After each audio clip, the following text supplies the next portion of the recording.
పర్వదినాలలో, పండుగల్లో తరిగిన కూరలు తినకుండా ఉంటారు కొందరు వాళ్ళ సాంప్రదాయాన్ని బట్టి. ఈ శ్రావణ మంగళవారాల్లో కూడా తరిగింది తినకూడదనమాట, నాగుల చవితప్పుడు అప్పుడు.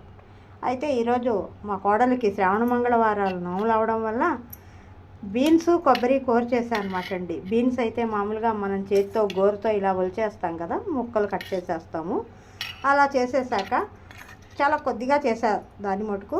అయితే అవి నీళ్ళల్లో వేసి ఆ ముక్కల్ని ఉడికించి అవి బాగా ఉడికాక నీళ్ళు వంపేసి ఆ ముక్కలు ఒక పక్కన పెట్టుకోవాలి.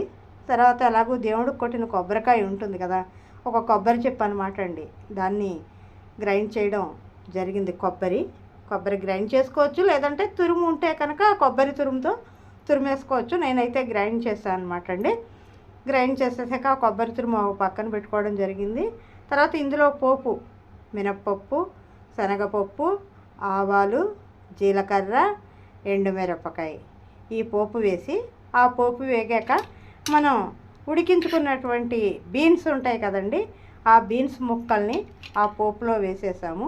వేసేసాక అవి ఇది మగ్గుతూ ఉంటుండగా, నూనె కూడా ఎక్కువ పట్టదనమాట అండి దీనికి, అవి మగ్గుతూ ఉంటుండగా ఈ మనం గ్రైండ్ చేసిన కొబ్బరి ఉంది కదండి, ఆ కొబ్బరి కూడా అందులో వేసి బాగా నీళ్ళు ఇంకిపోయే వరకు చక్కగా ఇది చేసుకుని తగినంత ఉప్పు వేసేసి చిటికెడు పసుపు వేసేస్తే కొబ్బరి బీన్స్ కూర రెడీ అండి.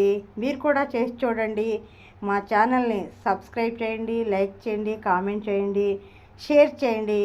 మా వంటకాలు ఎట్లా ఉంటున్నాయో కూడా మీరు కామెంట్ రూపంలో తెలపగలరు. చూసారా, బీన్స్ కొబ్బరి కర్రీ.